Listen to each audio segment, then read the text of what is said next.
قال رسول الله صلى الله تعالى عليه وسلم ذلك সেটা হলো আনা দাওয়াত ইব্রাহিম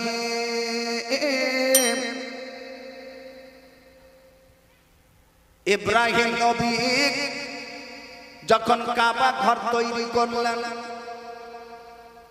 আমি তখন এই পৃথিবীতে ছিলাম না, আমার আব্বা ছিলেন না, তার নাম আব্দুল্লাহ। আমার আব্বার আব্বা আব্দুল মুত্তালিব, তার আব্বা হাশিম, তার আব্বা আব্দে মানাফ, তার আব্বা লুয়া, তার আব্বা কোসাই, তার আব্বা মদির, তার আব্বা মুগাইরা, তার আব্বা মদির, তার আব্বা মুত্রেকা, তার আব্বা ইলিয়াস, তার আব্বা আদনান, তার আব্বা ইসমাইল, তার আব্বা ইব্রাহিম। ইব্রাহিম যখন ইব্রাহিম নবী আমার জন্য দোয়া করছিলেন 12 পিঢ়ি 14 পিঢ়ি পর্যন্ত আমরা কেউ ছিলাম, অথচ ইব্রাহিম নবী আমার জন্য দোয়া করেছেন। আরে ঝুমকে বলিয়ে না সুবহানাল্লাহ। ইব্রাহিম নবী তখন আমাকে ভালোবেসেছেন, আমি তো কি আমার 14 পুরুষ হয়নি, আর আমার জন্য দোয়া করতেন ইব্রাহিম নবী। কি দোয়া করতেন ইয়া রাসূলুল্লাহ? কোরআনে লেখা আছে রব্বানা ওয়াবআস ফীহিম রাসূলা। ইব্রাহিম দোয়া করতেন, আল্লাহ গো, হে রব্বুল আলামিন, আপনি সে রাসূলকে প্রেরণ করেন এই মক্কা নগরে, যে রাসূলকে আপনি সর্বশ্রেষ্ঠ রাসূল করেছেন। অবাশারাত ঈসা, আমার নবী বলেন আমি হলাম ঈসা নবীর শুভ সংবাদ। ঈসা নবী যখন চলে যাচ্ছিলেন ভুলে গেছিলেন আমার পরে মুহাম্মদ বলে একজন নবী আসবেন। এই ধরনের কত ঋষি মুনি ভুলে গেছে শেষ যুগে একজন নবী আসবেন, তার নাম হবে মুহাম্মদ। নবী আমার বলেন ঈসা নবী আমার পরিচয় দিয়ে গেছিলেন, অথচ আমি দুনিয়াতে ছিলাম না। ঈসা নবী যাওয়ার পরে কতদিন পরে, 500 বছর পরে আমি এসেছিলাম। কিন্তু ঈসা নবী আমার ব্যাপারে আমার আবির্ভাবের কথা ভুলে গেছেন। বহু শাস্ত্রে নবী মুস্তাফার কথা লেখা ছিল, অথচ এই পয়গম্বর ছিলেন না। সে আগমন ঘটাবেন, তার কথা তারা কেমন করে জানলেন? তার কথা আমার আল্লাহর কাছে জেনেছে। আমার বাবা জন্ম নিবে কোন হাদিসে লেখা আছে? কোন বাইবেল, কোরআন বেদ কিছুতেই লেখা নাই। কিন্তু নবী মুস্তাফার নাম প্রায় সব কিতাবে লেখা আছে। বাইবেল বলেন তাতে লেখা আছে, বেদ বলেন তাতে লেখা আছে, পুরাণ বলেন তাতে লেখা আছে, জবুর তাওরাত ইনজিল সবে আমার নবীর নাম লেখা আছে। কারণ আমার আল্লাহ ওই নবীদেরকেও বলেছেন খবরদার তোমরা তাকে ভালোবাসো। হে বন্ধুগণ আমার, আকা মুস্তাফা সাল্লাল্লাহু তাআলা আলাইহি ওয়াসাল্লাম 3 নম্বরে বলেন ওয়া রুইয়া উম্মি, আমি হলাম আমার মায়ের স্বপ্নের দিদারের অপেক্ষা। আমার মা যখন আমি 2 মাসের গর্ভে ছিলাম, আমার মা ঘুমিয়েছিলেন ঘুমন্ত অবস্থায়। আমার মা আমার পূর্ণ আকৃতি দেখতে পেয়েছেন, পূর্ণ ফটো দেখতে পেয়েছেন, আমাকে দেখতে পেয়ে গেছেন। তখন থেকে আমার মায়ের ব্যাকুলতা বেড়ে গেছে। আমি কেমন, আমার শাক্র সুরাত কেমন, আমার চেহারা কেমন, আমার মুখমণ্ডল কেমন, আমার গোটা গঠন কেমন, আমার দেহ কেমন, আমার মা আমার জন্মের আগে স্বপ্ন জগতে দেখে নিয়েছে। যে মেয়ে ছেলে পহিলা গর্ভবতী হয় ভয়ে মরে যায়, যেমন 8 মাস হলো বুক ধড়ফড় করে, 9 মাস হলো ঘুম আসে না, কখন কি হয়ে যাবে। কিন্তু মা আমেনা 2 মাসে যেমনই স্বপ্ন দেখেছেন, তো আল্লাহ 3 মাসের জন্য চলে আসে। আরে বলিয়ে না সুবহানাল্লাহ। হযরতে মা আমেনা রাদিয়াল্লাহু তাআলা আনহা সেই আকা মুস্তাফার অপেক্ষা করছেন। আকা সাল্লাল্লাহু তাআলা আলাইহি ওয়াসাল্লাম কোন চেহারা ছিলেন যে মা পর্যন্ত তার অপেক্ষায় আছেন। নবী মুস্তাফা বলেন যে আমি আমার মায়ের কাছে শুনেছি, আমার মা বলছেন, বেটা তুমি আমার গর্ভে ছিলে আর আমি তোমাকে স্বপ্নে দেখেছিলাম। প্রাণের বন্ধুগণ আমার, দয়ালু আকা মুস্তাফা সাল্লাল্লাহু তাআলা আলাইহি ওয়াসাল্লাম বলেন, তারপরে আমি আমার মায়ের গর্ভ থেকে জন্মগ্রহণ করেছিলাম। ওয়াহিনা ওয়াজাআতনি, যখন আমার আম্মা জান আমাকে জন্ম দিলেন, হযরতে মা আমেনা বলেন, ফাআজাআত লাহা কাইসার ওয়া কিসরা মিন শাম, আমি হঠাৎ করে দেখছি ওই সিরিয়া দেশের বড় বড় বিল্ডিং গুলো আমার মুস্তাফার রৌশনীতে যেন চমকে উঠেছে। বেরাদার, বক্তব্য শোনার দাম নয়, বক্তব্য বুঝার দাম আছে। আকা সাল্লাল্লাহু তাআলা আলাইহি ওয়াসাল্লামের নূরে আমেনা বলছেন যে সিরিয়া দেশ পর্যন্ত, মক্কা থেকে সিরিয়া দেশ পর্যন্ত আমি যেন দেখতে পাচ্ছি। বেশি যুক্তি দিতে পারবো না আপনাকে, একটাই কথা মনে রাখতে হবে যে মায়ের গর্ভে নবী পয়দা হয়েছেন, সে মা মিথ্যা কথা বলতে পারে, শেষ কথা। হযরতে মা আমেনা যত কথা বলেছেন সব সত্য বলেছেন। দয়ালু আকা সাল্লাল্লাহু তাআলা আলাইহি ওয়াসাল্লাম বলেন, আমার মা বলছে যে বেটা তোমার জন্মের পরে পরে আমি সিরিয়া দেশ দেখতে পেয়েছি। আপনাদের কাছে একটা কথা আমি বুঝিয়ে নিতে চাই, সেই যুগে নবীও অনেক দিন ধরে কাবা শরীফের দিকে মুখ করে নামাজ পড়েন। আমাদের ভারত থেকে পশ্চিম দিকে মুখ করে আমরা নামাজ পড়ি না, পড়ি। এদিকে কাবা আছে পশ্চিম দিকে, একটা দক্ষিণ দিকে নামাজ পড়তেন, কারণ সেদিকে বাইতুল মুকাদ্দাস আছে। কাবার দিকে নামাজ মুখ করে নামাজ পড়া হতো না, বাইতুল মুকাদ্দাসের দিকে মুখ করে নামাজ পড়া হতো। আমার নবী একদিন নামাজ পড়তে পড়তে মনের ভিতরে আরমান জেগেছে যে আল্লাহ, আমি যেই দেশে জন্মগ্রহণ করলাম সেখানে তো কাবা, আবার বাইতুল মুকাদ্দাসের দিকে মুখ করে আমি নামাজ পড়ি। তখনই জিবরাইল ফারিস্তা এসে নবীকে বলছেন, মুস্তাফা আপনি কাবার দিকে ঘুরেই যান আর এখন থেকে সেদিকেই মুখ করে নামাজ পড়েন। নবী তখনই ঘুরে গেছিলেন। যারা ঝমকে বলো সুবহানাল্লাহ। মা আমেনা বলছেন, নবীর জন্মের পরে পরে আমি কাবা সহ সিরিয়া দেশ দেখতে পাচ্ছি। আমেনা, সিরিয়া দেশে তো কোনো ধার্মিক কাবা নাই, ধার্মিক কোনো স্থল নয়, বরং যদি আপনি বলতেন যে আমি বাইতুল মুকাদ্দাস দেখতে পাচ্ছি, বাইতুল মামুর দেখতে পাচ্ছি, আরশ আযম দেখতে পাচ্ছি, তো এইগুলো কথা মানাতো, ভাল লাগতো। কিন্তু আপনি বলছেন যে আমি সিরিয়া দেশ দেখতে পাচ্ছি, এর মানে তো বুঝতে পারলাম না। এর মানে একটু বুঝার চেষ্টা করবেন না ছেড়ে দেবো বলে? এটা বলতে হবে না? হবে, তাহলে একবার জোরে বলতে হবে সুবহানাল্লাহ। না ঠিক আছে।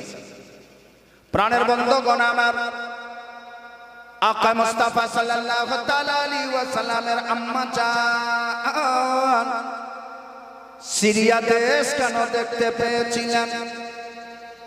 যারা মুআররিখ, যারা মুফাসসির, তারা ব্যাখ্যাতে বলছেন, হযরতে মা আমেনার স্বামী, তার নাম হলো আব্দুল্লাহ।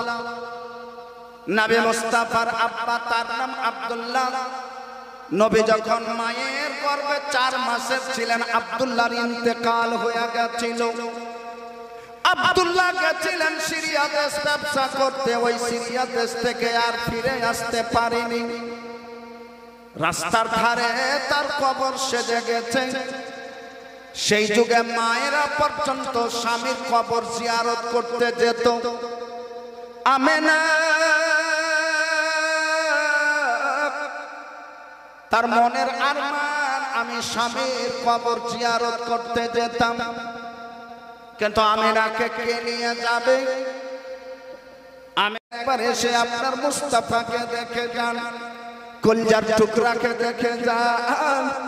এত ভালোবাসা, এত সুখ, এত সম্পদ, এত নেয়ামত, এত রহমত একাই কি করে উপভোগ করি? স্বামী একবার আপনি আসেন। যেমনই মনে হয়েছে স্বামীকে ভুলে এর আগে আমাকে কেউ নিয়ে গেল না, নবী মুস্তাফা এমনই সূর্যের নাই চমকেছেন। আকা মুস্তাফার সূর্যের কিরণে সিরিয়া দেশ পর্যন্ত ডাইরেক্ট হয়ে গেছে। আমেনা সিরিয়া দেশ তো দেখছেন, সাথে সাথে নিজের আব্বার কবর দেখতে পাচ্ছে। আমেনা নবী মুস্তাফার আব্বার কবর দেখতে পাচ্ছেন, অর্থাৎ নিজের স্বামীর কবর দেখতে পাচ্ছেন। আকা মুস্তাফা সাল্লাল্লাহু তাআলা আলাইহি ওয়াসাল্লাম বলেন, হে আমার বলেন যে আমার মা আমাকে বলেছেন যে আমার জন্মকালে শুধুমাত্র আমি জন্ম করেছি, আমার জন্মে 3টা আমল দেখতে পাওয়া গেছে। নবী সাল্লাল্লাহু আলাইহি ওয়াসাল্লাম বলেন, এই 3টা আমল যদি কোনো উম্মতি আমার করে, সে জান্নাত ছাড়া কোথাও যাবে না। ঝুমকে বলিয়ে সুবহানাল্লাহ। কোন আমল? আমার নবী জন্ম নেওয়ার পরে পরে যেটা আমল সর্বাগ্রে করেছিলেন, সেটা হলো মায়ের মনের আরমানকে পূর্ণ করেছিলেন। আরে ঝুমকে বলিয়ে না সুবহানাল্লাহ। মায়ের যে একটা মনের আরমান ছিল, নবী জন্ম নেওয়া মাত্র এখন পর্যন্ত দুগ্ধ পান করেননি, এখন পর্যন্ত মায়ের কোলে বসেননি, এখন পর্যন্ত মায়ের চুমা পর্যন্ত খাননি। সেই নবী আম্মা জান আমেনার মনের একটা বাসনা কামনা বহুবার কমাস ধরে নবী জন্ম নেওয়া মাত্র পূর্ণ করেছেন। ঝুমকে বলি সুবহানাল্লাহ। তারপরে পরে আমেনা দেখছেন খাররা সাজদা, নবী সিজদায় মাথা রেখে দিয়েছেন।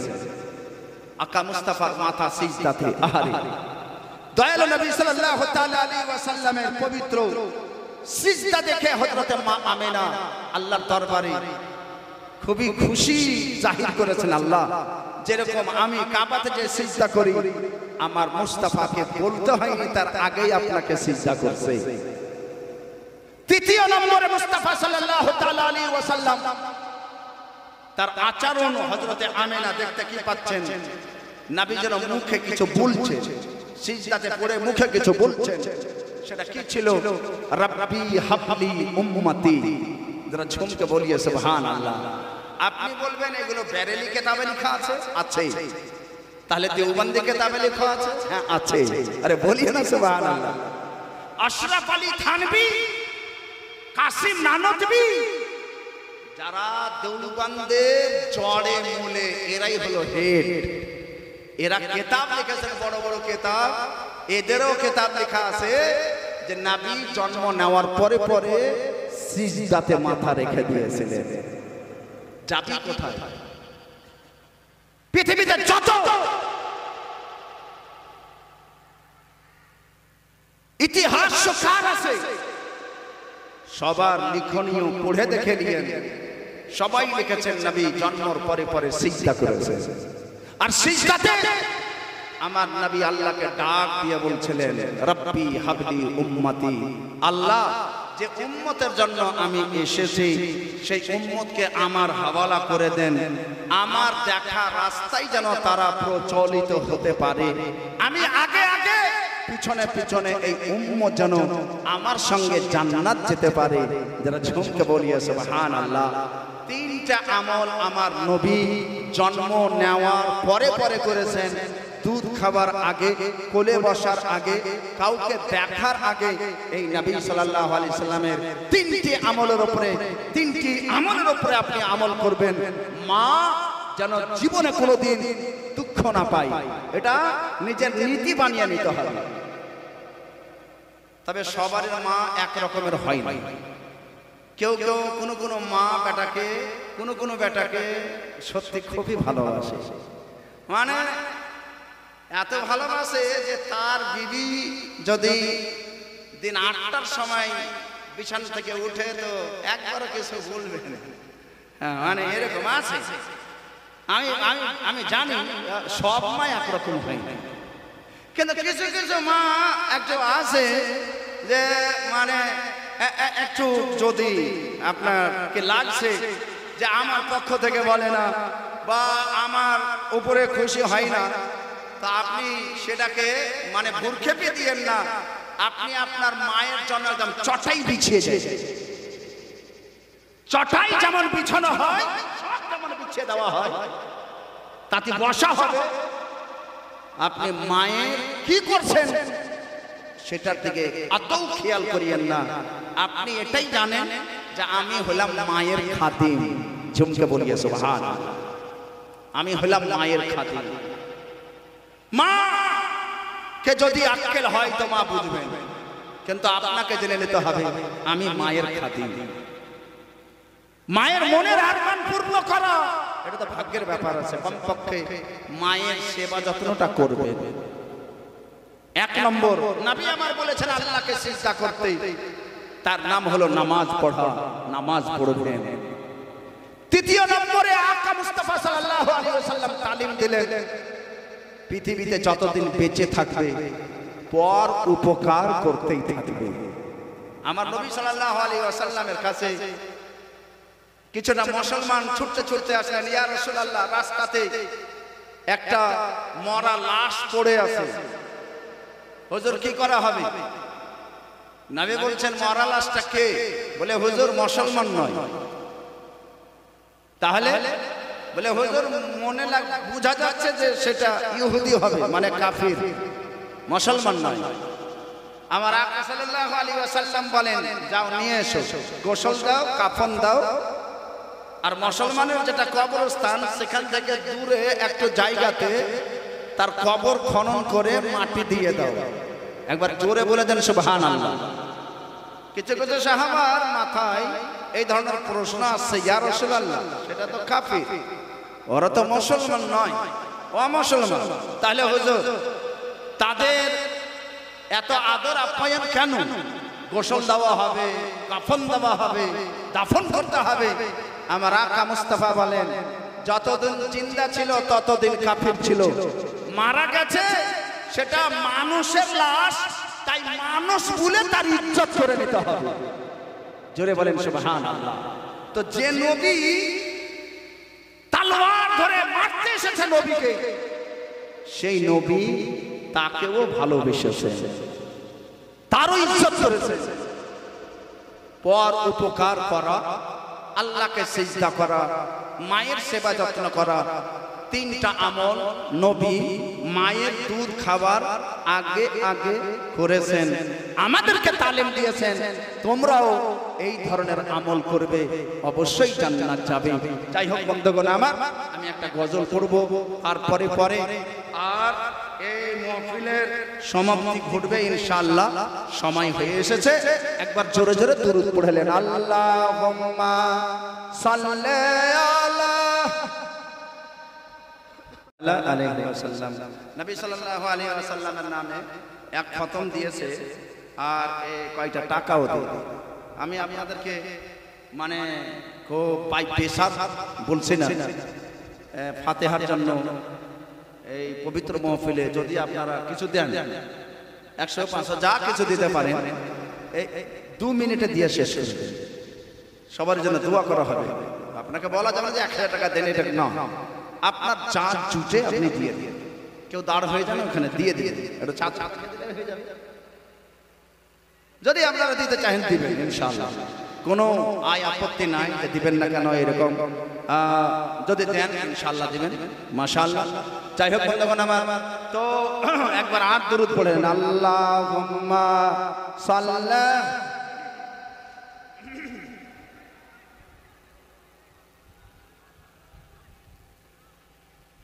ওয়ালা আলি সাইয়্যিদ সাল্লাল্লাহু তাআলা আলাইহি ওয়াসাল্লাম। আপনারা তার আগে গজল পড়লেন, খুব ভালো লেগেছে মাশাআল্লাহ।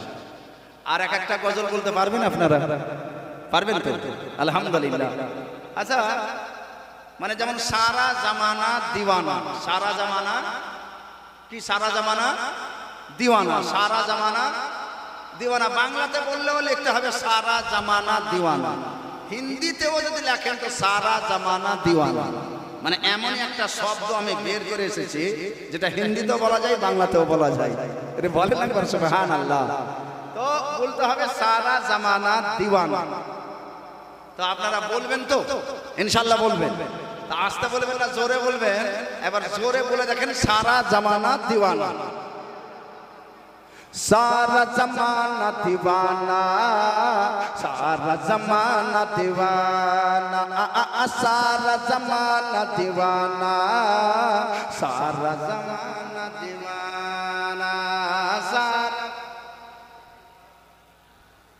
सारा जमाना दीवाना। मुफ्तियार बोलते जे पारबो ना,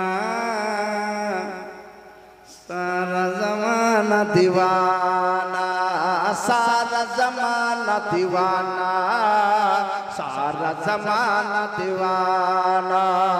ओ गनबे डरेर छबे, ओ गनबे नरेर छबे, सभी तुम्हार नजराना, सारा जमाना दीवाना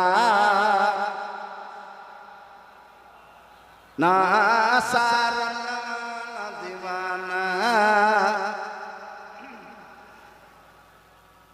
মৌলভী সাহেব বলছেন এমন ভাবে বলেন যে মদিনাতে আওয়াজ চলে যায়। মদিনাতে তো মদিনাতে, এই পুকুরের ওপার যায় না আওয়াজ। হে আল্লাহ মালিক, अरे झूम के बोलिए ना सुभान अल्लाह। सारा जमाना दीवाना, सारा जमाना दीवाना, सारा जमाना दीवाना, सारा जमाना दीवाना। আমরা তোমারি তারের ভিখারি, তুমি যে জগৎদাতা, কখন ভুবন সব তোমারি হাতে তুলে দিয়েছে বিধাতা। আমরা তোমারি তারের ভিখারি, তুমি যে জগৎদাতা, কখন ভুবন সব তোমারি হাতে তুলে দিয়েছে বিধাতা। প্রকৃত মালা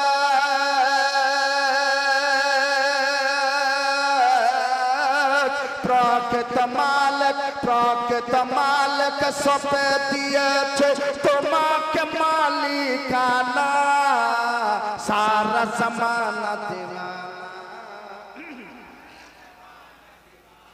ना, सारा जमाना दीवाना, सारा जमाना दीवाना। ओ गनबे नरेर छबे, ओ गनबे नरेर छबे, सभी तुम्हारे नजराना, सारा जमाना दीवाना, सारा जमाना दीवाना, सारा जमाना दीवाना। झूम के बोलिए सुभान अल्लाह, हाथ लहरा के बोलिए या रसूल अल्लाह, माशाअल्लाह अल्हम्दुलिल्लाह। सारा जमाना दीवाना, सारा जमाना दीवाना।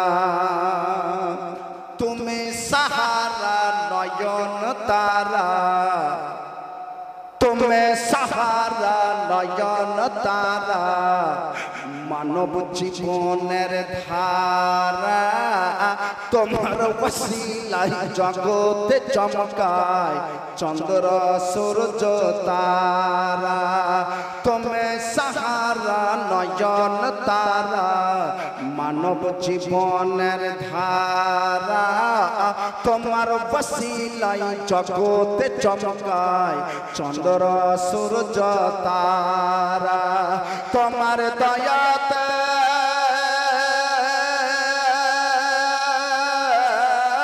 তোমার দয়াতে তোমার দয়াতে শস্য শ্যামল শীষের মুখে দানা সারা জমানা দিওয়ানা সারা জমানা দিওয়ানা সারা জমানা দিওয়ানা সারা জমানা দিওয়ানা ও খনবে নরের ছবে সবই তোমার নাজিরানা সারা জমানা দিওয়ানা সারা জমানা দিওয়ানা। নবীর পবিত্র মিলাদ বর্ণনা হলো। ইনশাআল্লাহ যেটা সওয়াল আমি নিজে করেছিলাম তার জবাব আপনাকে দিতে হবে। যে তারিখে আমার নবী জন্মগ্রহণ করছেন সে তারিখে নবীর ওয়াফাত বরণ হচ্ছে, তাহলে রবিউল আউয়াল মাসের 12 তারিখে নবী জন্মগ্রহণ করেছেন। রবিউল আউয়াল মাসের 12 তারিখে নবী মক্কা থেকে মদিনা শরীফে এসে পৌঁছেছিলেন। মহব্বতে বলেন সুবহানাল্লাহ। আমরা যে মিছিল করছি, আমরা যে ঝান্ডা নিয়ে যাচ্ছি, নবী যেদিন মদিনা এসেছিলেন সেদিন রবিউল আউয়াল মাসের 12 তারিখ ছিল, আর সাহাবাগণ নবীকে নিয়ে সেদিন মিছিল করেছিলেন। আর জোরে বলেন না সুবহানাল্লাহ। তারিখ কত তারিখ ছিল? 12 মাস রবিউল আউয়াল, হিজরি পহেলা হিজরি। আরে ঝুমকে বলি না সুবহানাল্লাহ। আর সেদিন দিন সোমবারের দিন ছিল। আমার নবী মদিনাতে যেমন এসেছেন 3 দিন থেকে এই মদিনার লোক মাঠে বসে বসে নবীর অপেক্ষা করছে। মদিনা মক্কা থেকে আসবেন, এরা জেনে গেছে আসছে, কিন্তু আজকে আসলেন না, চলে গেলেন ঘুরে।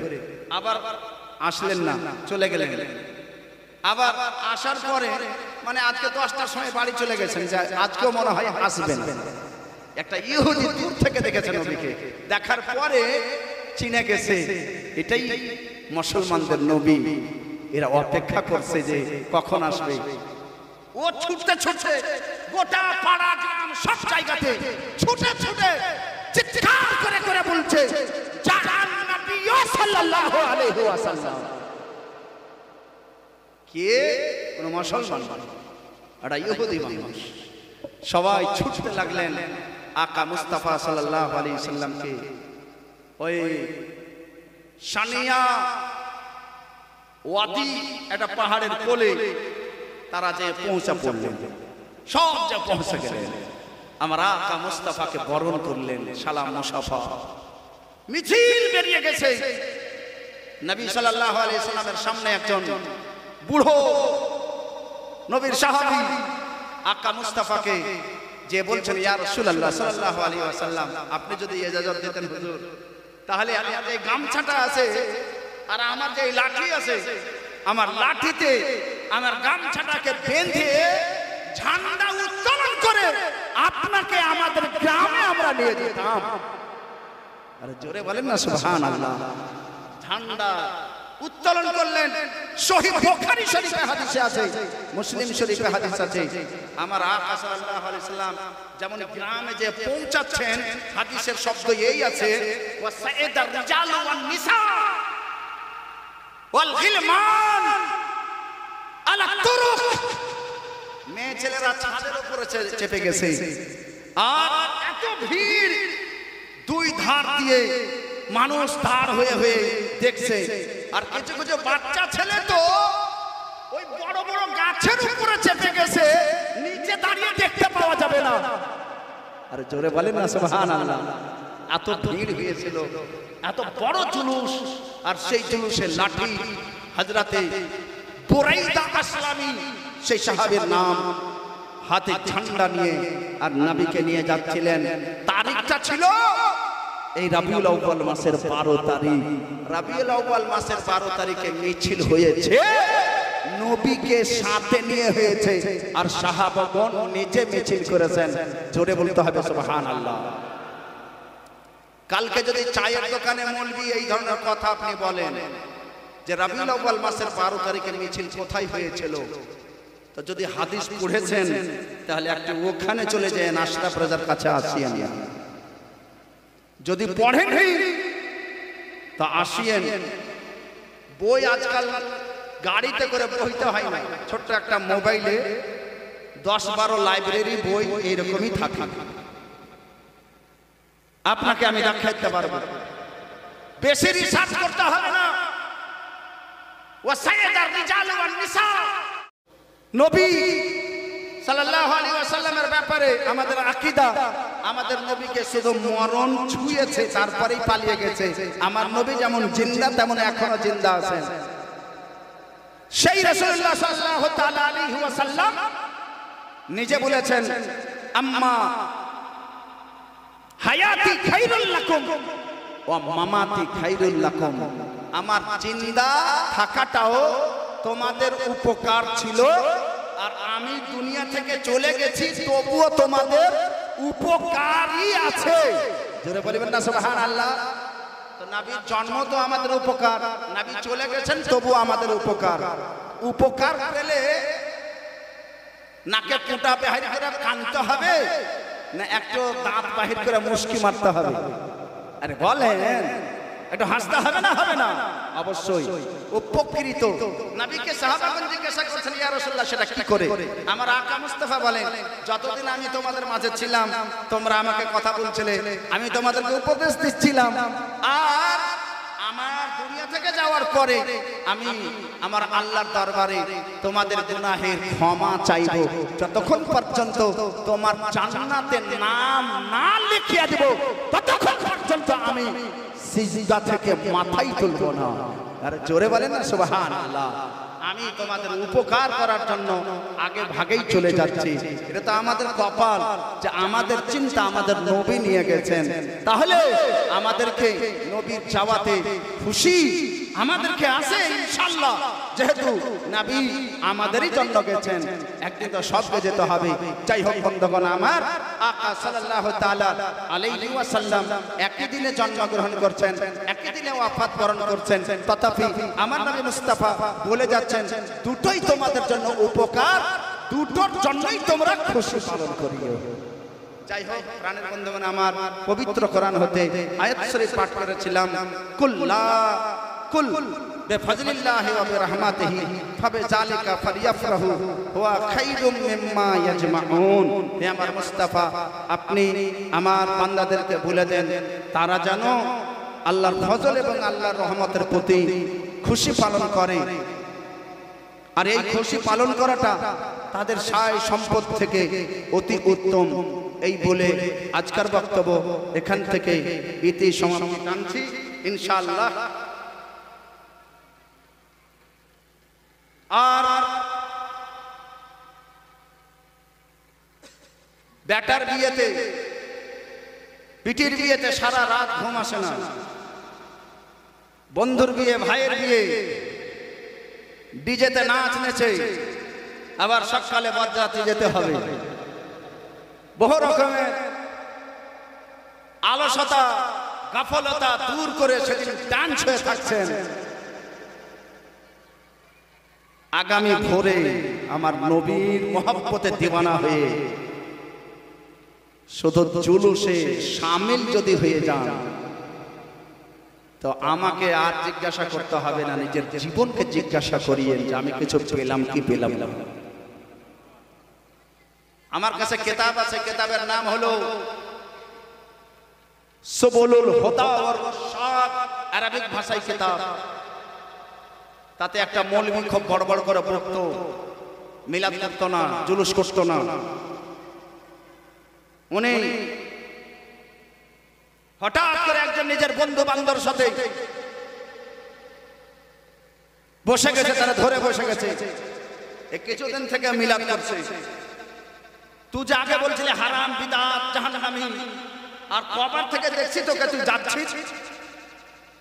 উনি বলছেন রাআইতু ফিল মানাম রাসূলুল্লাহ সাল্লাল্লাহু তাআলা আলাইহি ওয়াসাল্লাম মুনযু 20 সানাতান।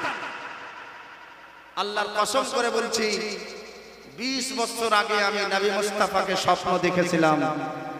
আমার রাসূলুল্লাহ সাল্লাল্লাহু তাআলা আলাইহি ওয়াসাল্লাম আমাকে দেখছেন, আমি আবু বকর সিদ্দিকের পাশে আছি।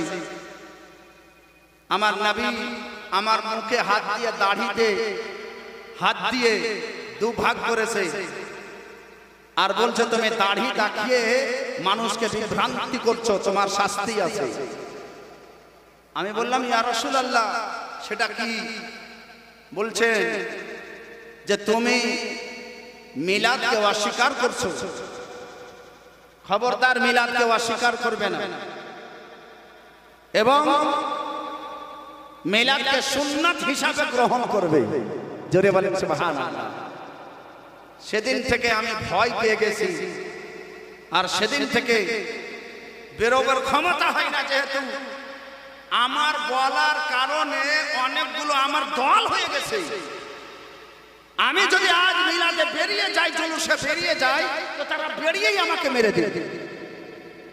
এতদিন ধরে অপেক্ষা করেছিলাম, বুড়া হয়ে গেছি, মারবে মারবে যে হবে সে হবে, আজকে বেরিয়ে গেছি। যারা ঝুমকে বলো সুবহানাল্লাহ। আরে ঝুমকে বলিয়ে সুবহানাল্লাহ। কিতাবের নাম সুবুলুল হুদা ওয়ার রুশাদ, পড়ে নিয়েন কিতাবটা। এই ধরনের বহু কিতাব আছে। যারা বেঈমান গাদ্দার তাদেরকে অবশ্যই শাস্তি পাওয়া যাবে, যারা নবীর ওয়াফাদার তাদেরকে জান্নাতি পাওয়া যাবে। যাই হোক বন্ধুগণ আমার, শুনলে অনেক কিছু শুনবেন, আবার জীবন আছে, হায়াত আছে, হায়াত বাকি মোলাকাত বাকি। পবিত্র কোরআন হাদিস এবং ইতিহাসের তাওয়ারিখের অনেকগুলো গ্রন্থের উদ্ধৃতি দিয়ে আপনাদের সম্মুখে বক্তব্য রেখেছি। যদি মানুষ বলতে ইক্তেজায়ে নফসের কারণে বা শরিয়তের কারণে ভুলভ্রান্তি আছে, তাই একবার মন থেকে বলেন আস্তাগফিরুল্লাহ রাব্বি মিন কুল্লি যামবি ওয়া আতুবু ইলাইহি। সকালে নবীর আগমন, তাই একবার কলমা পড়েন লা ইলাহা ইল্লাল্লাহ মুহাম্মাদুর রাসূলুল্লাহ সাল্লাল্লাহু তাআলা আলাইহি ওয়াসাল্লাম। ওয়া আখিরু দাওয়ানা আনিল হামদুলিল্লাহি রাব্বিল আলামিন। আসসালামু আলাইকুম ওয়া রাহমাতুল্লাহি তাআলা ওয়া বারাকাতুহু।